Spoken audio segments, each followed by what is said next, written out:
Hare Krishna. Welcome all of you for today's Ishopanishad session. Let us begin with prayers.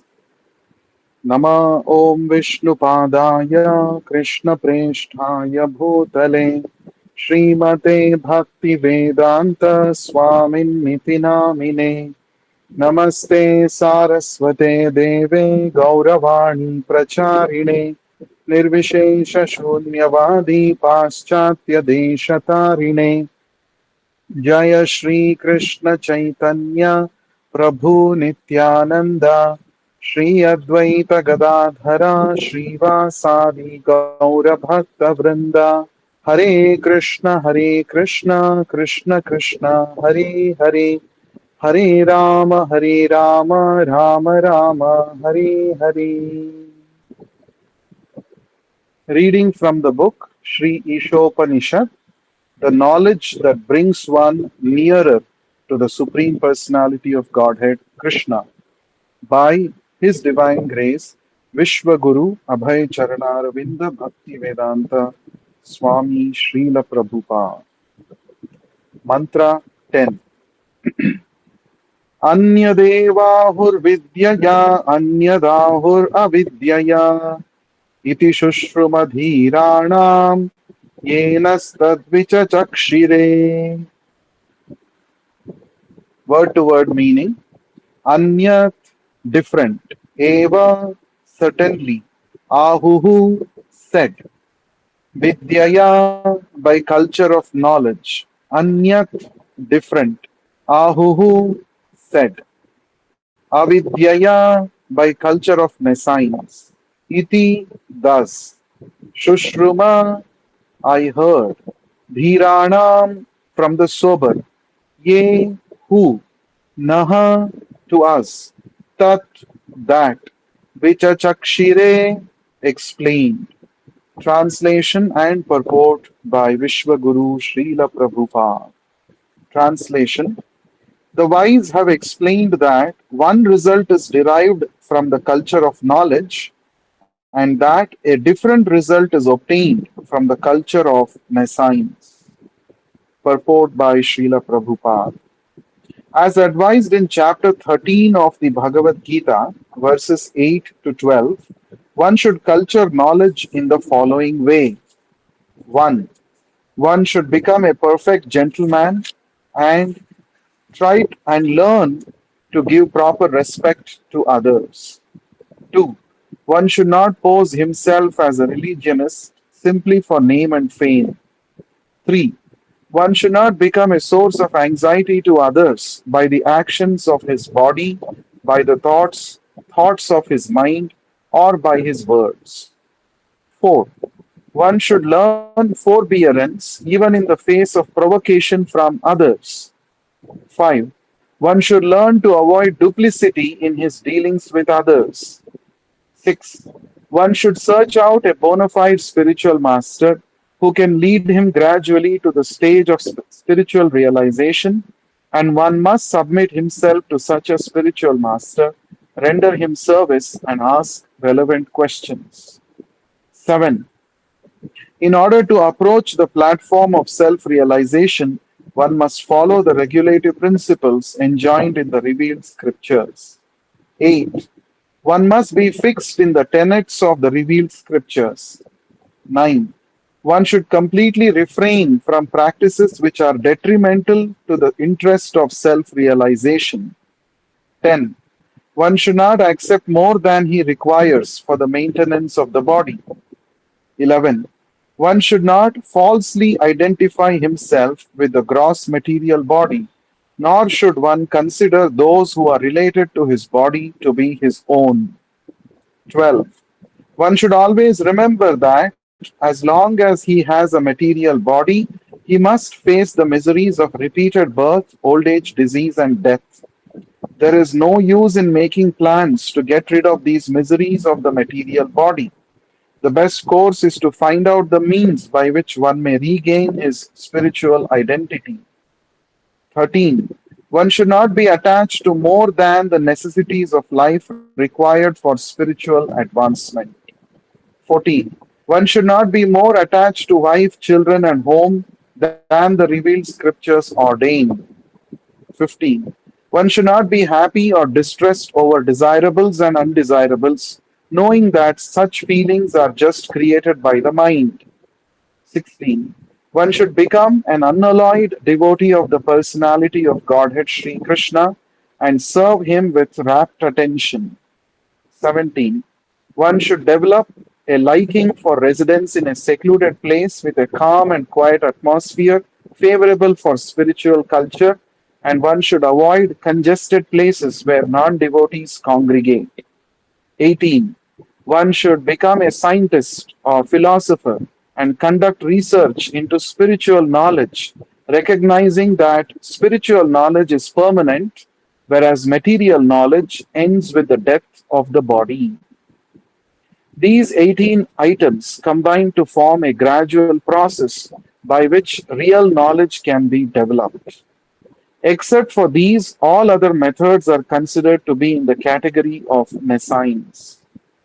Srila Bhaktivinoda Thakur, a great acharya, maintained that all forms of material knowledge are merely external features of the illusory energy, and that by culturing them, one becomes no better than an ass. This same principle is found here in Sri Ishopanishad. By advancement of material knowledge, modern man is simply being converted into an ass.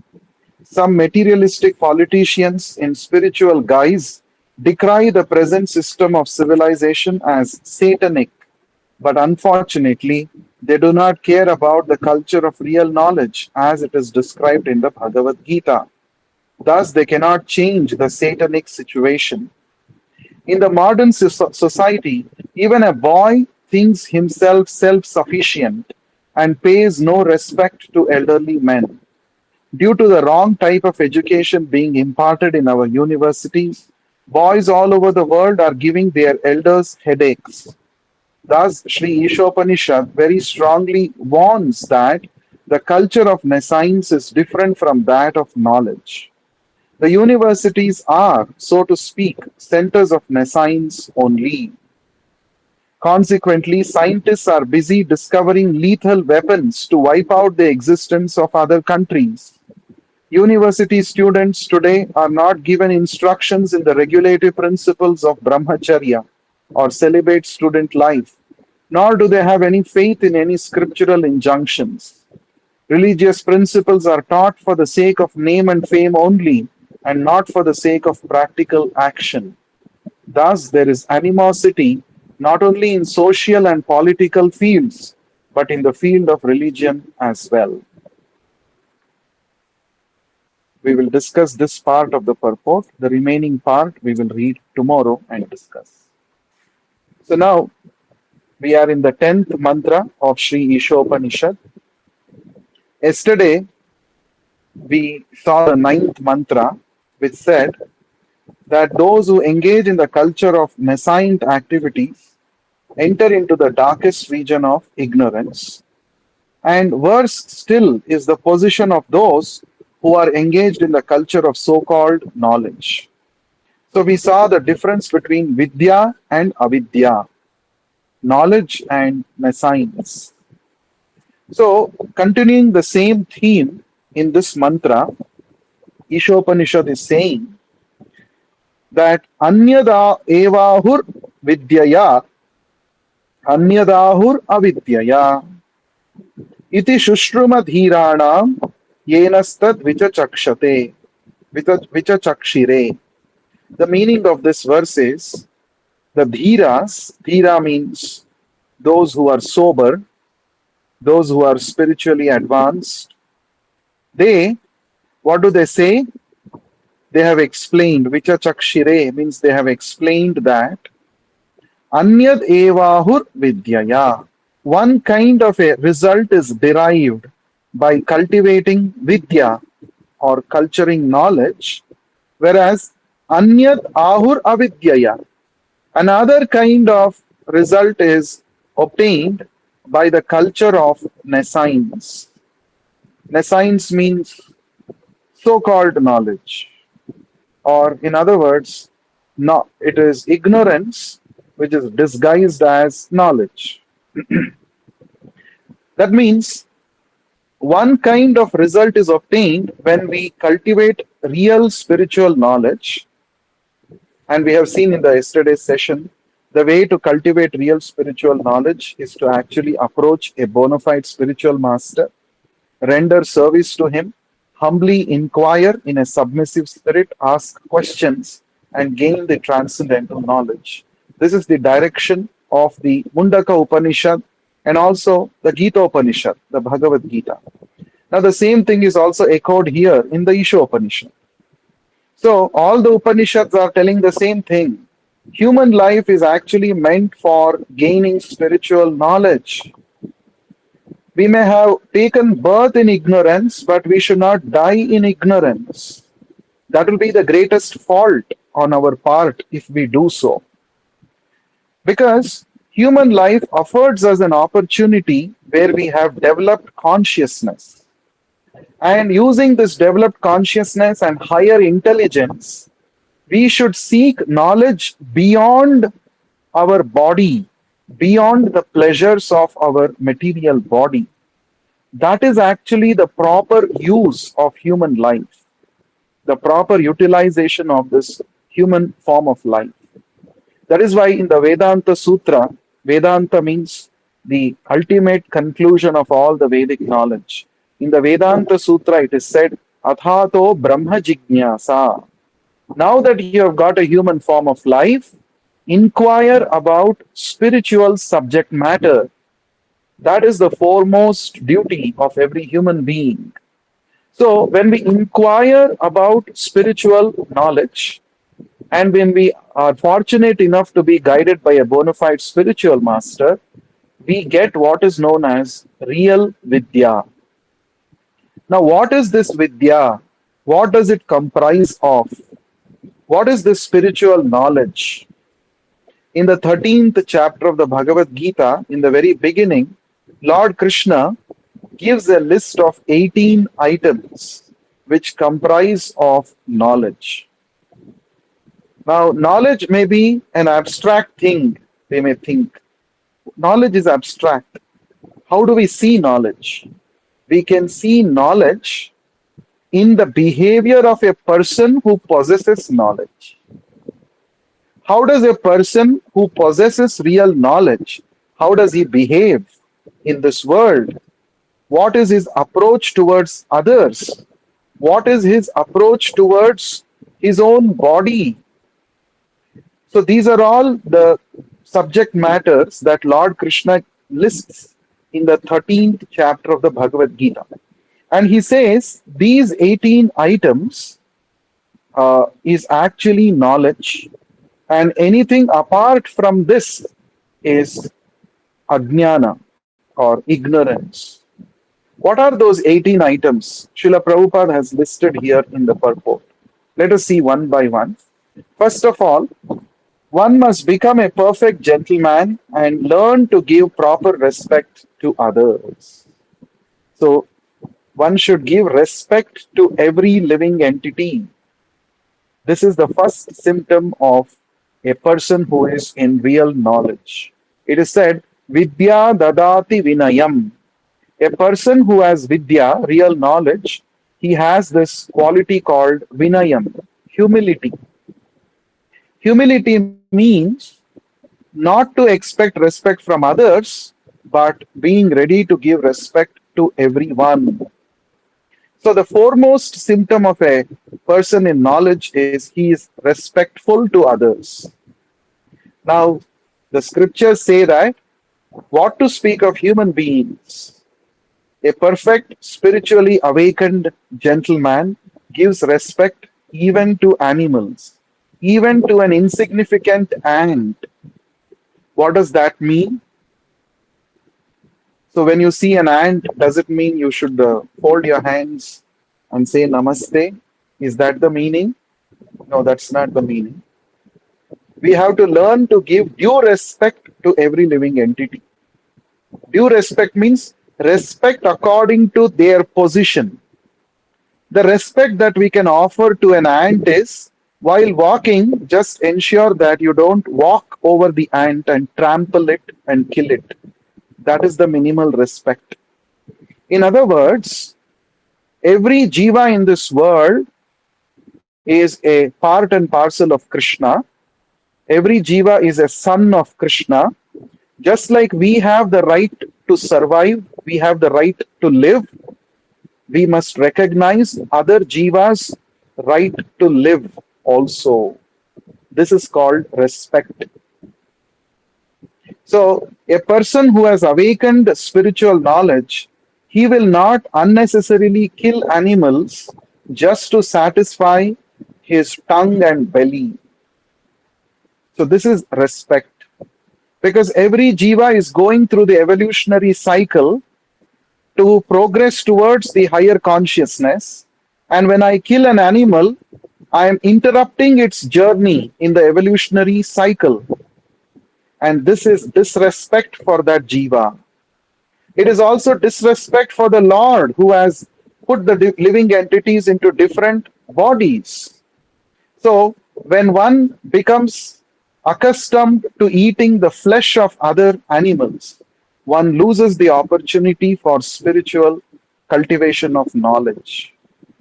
That is why it is said the first thing that one must do in order to make spiritual advancement is stop being violent towards other species of life. Just because we are human beings and we are more powerful, and just because the poor animals whom we kill in the slaughterhouses cannot protest, we should not take advantage of their weakness. So therefore, uh, that is called being a perfect gentleman. We generally think being a gentleman means respecting the fellow human beings. That's all. But no, the Ishopanishad, the Bhagavad Gita is extending the concept and saying that real gentleman is one who respects every jiva, not only human beings.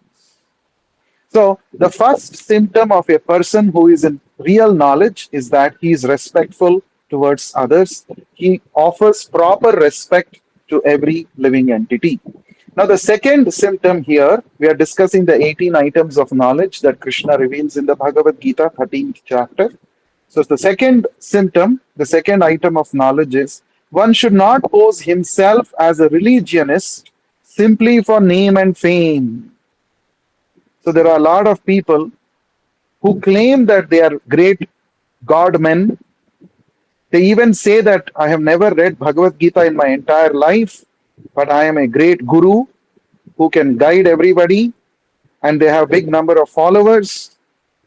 So just for name and fame, claiming to be a great person of religion is actually a symptom of lack of spiritual knowledge. A person who has real spiritual knowledge will never claim that he is a great religionist just for the sake of making a big number of followers, just for propaganda. We see that kind of a thing is increasing in this Kali Yuga. We see there are so many so-called spiritual organizations, self-styled spiritual godmen. They have big number of followers, and they give big huge amount of donations to run their organizations, but there is no stuff in their philosophy because they do not follow the revealed scriptures. They try to manufacture their own way of spirituality, and they even do not impose restrictions on their followers. When Srila Prabhupada went to the West to preach Krishna consciousness, he told his followers these four regulative principles you must follow: no meat eating, no intoxication, no gambling, and no illicit sex. Now, these four things are very difficult for the Westerners to follow because the Westerners, from day one of their life revolves around these four activities: eating meat, taking intoxicants, drinks, and gambling of different types, and also um, no meat eating, intoxication, and illicit sex. These four are very, very common Now, all over the world it is common, but especially in the Western civilization, it is rampant. But even to a newcomer, Srila Prabhupada said, if you want to make advancement on the spiritual path, you have to give up these four sinful activities. No compromise on this. Prabhupada did not simply, he said, okay, you do whatever you want, still you can make spiritual progress. He did not water down the philosophy, right? Just to gain a big number of followers, he did not say, okay, even if you could not follow the regulative principles, it's okay. You come to me, you give me donations, and I will make you spiritually advance. Prabhupada never did this kind of a bogus propaganda. So Prabhupada said, compared to the other bogus movements or bogus religious systems, there are less number of followers in Krishna consciousness. That's because not everybody appreciates our regulative principles and restrictions. But that doesn't mean that we compromise on our principles just for name and fame, just to gain big number of followers. One should not water down the philosophy, Srila Prabhupada said. So, the second symptom of a person who is truly in spiritual knowledge is he does not pose himself as a religionist simply for name and fame. The third one is one should not become a source of anxiety to others by his actions of the body, thoughts of the mind, or by his words. So, one should not create udvega for others. Udvega means anxiety. A person who is in real knowledge, he speaks, he thinks, he acts in such a way that all that leads to the welfare of others, not to put others into trouble or difficulty. That is a symptom of a person who is in real knowledge. On the contrary, a person who has half knowledge or no knowledge, his actions and words always create disturbance to the world. That we have been seeing. There are ample examples for that. Right from the demons that we read in our Srimad Bhagavatam, Hiranyaksha, Hiranyakashipu, till the modern day so called atheist leaders of the society. So they only speak in a way which agitates the minds of the listeners.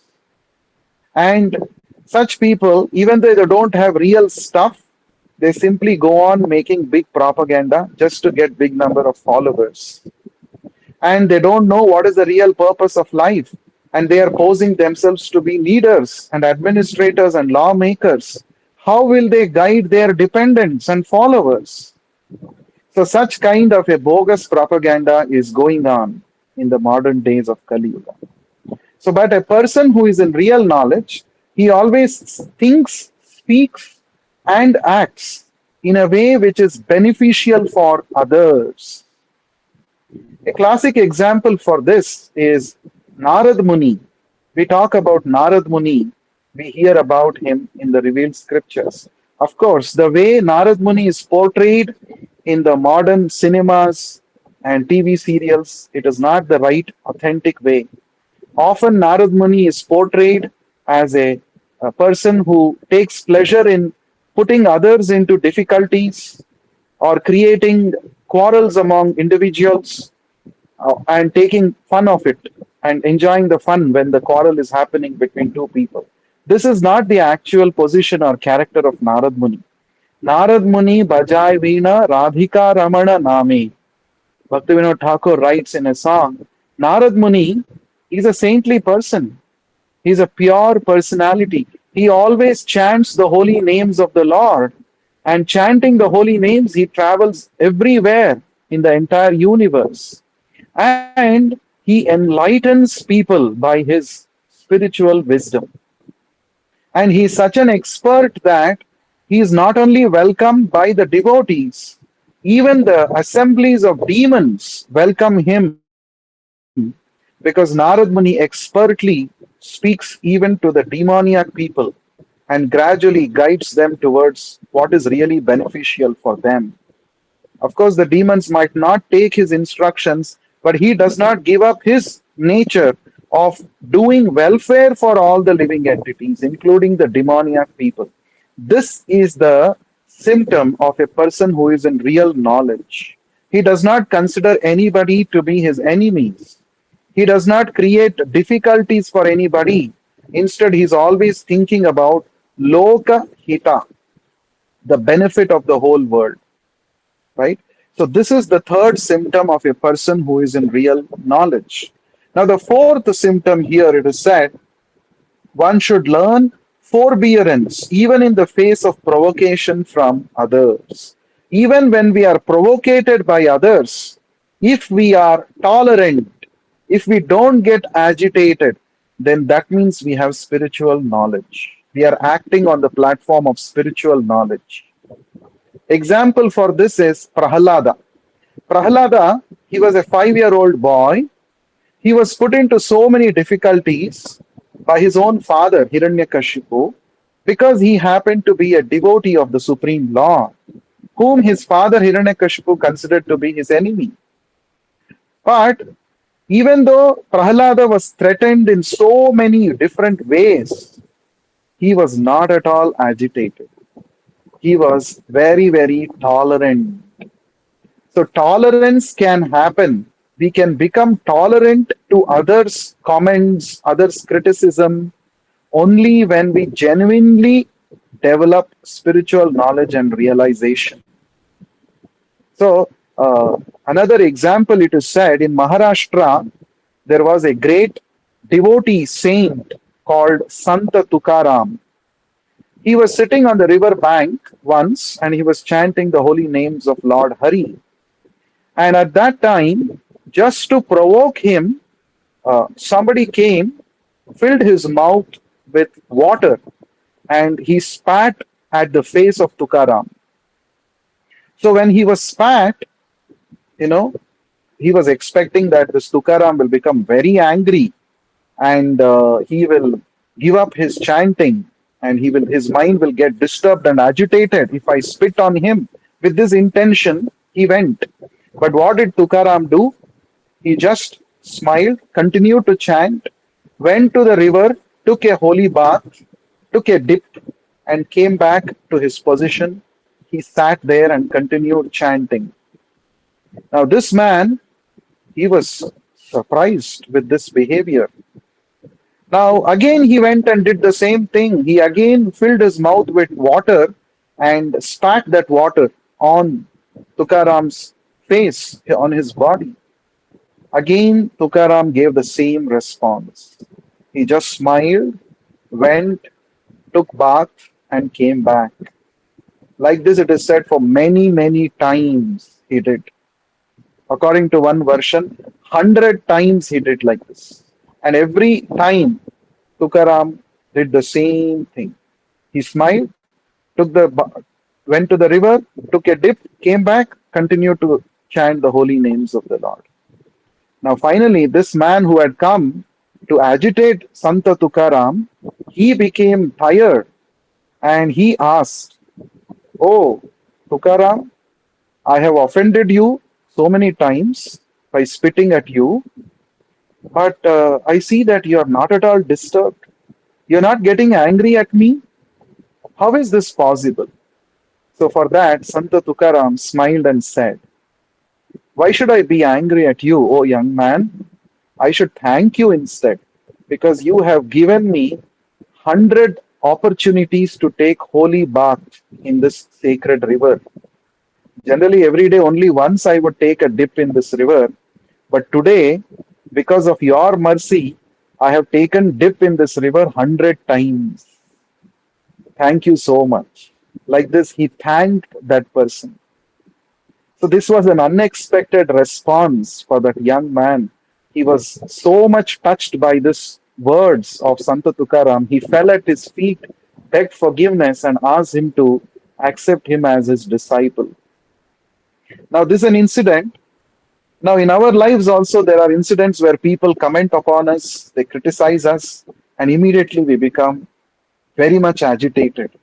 We can't tolerate somebody speaking against us. We can't tolerate somebody giving a little inconvenience to us. We immediately blast that person. This only shows that we have not conquered our inner mental and bodily urges. We have become a servant of our senses and mind. So, a person who actually develops spiritual knowledge, he is not at all agitated. One who becomes engaged in spiritual knowledge, cultivation, and practice of that knowledge, such a person can develop huge amount of forbearance, tolerance.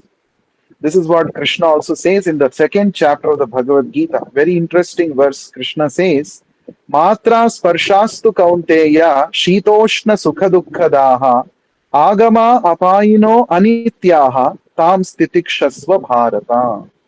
He says, just like the summer and winter season come and go, in the same way, material happiness and distress in our lives also comes and goes. A person who is really wanting to make spiritual advancement should learn to tolerate these without getting disturbed. Tam stitikshasva. We have to learn to tolerate. So tolerance is possible only when we have a spiritual goal to achieve, right? The spiritual master has given us a goal. Every day we must chant a fixed number of times of the Hare Krishna Maha Mantra.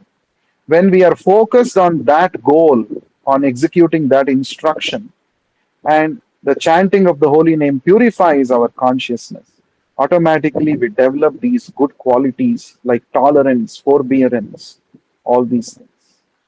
So, we have to cultivate spiritual knowledge, and we are so fortunate that Srila Prabhupada has made himself available through his Vani in the form of his books like Ishopanishad, which we are reading and relishing. These books are not only meant for reading and relishing, these books are meant, the wisdom of these books are supposed to be applied in our daily lives. Then we can see a tremendous transformation in ourselves. And we can also help others to transform their lives. Then our human life is successful. Human life is successful when we learn and practice the spiritual knowledge and share the spiritual wisdom with others. So let us spend every day time, quality time, studying books like Ishopanishad and Bhagavad Gita, and let us improve our spiritual quotient, SQ, and improve, enhance the quality of our life and existence. We will continue to read and discuss more in tomorrow's session or the next session. Thank you very much for your valuable time. Shri Ishopanishad ki jai, Vishwaguru Srila Prabhupada ki jai. Now we will chant the Bhagavad Gita 15th chapter. I request you to stay online for a while.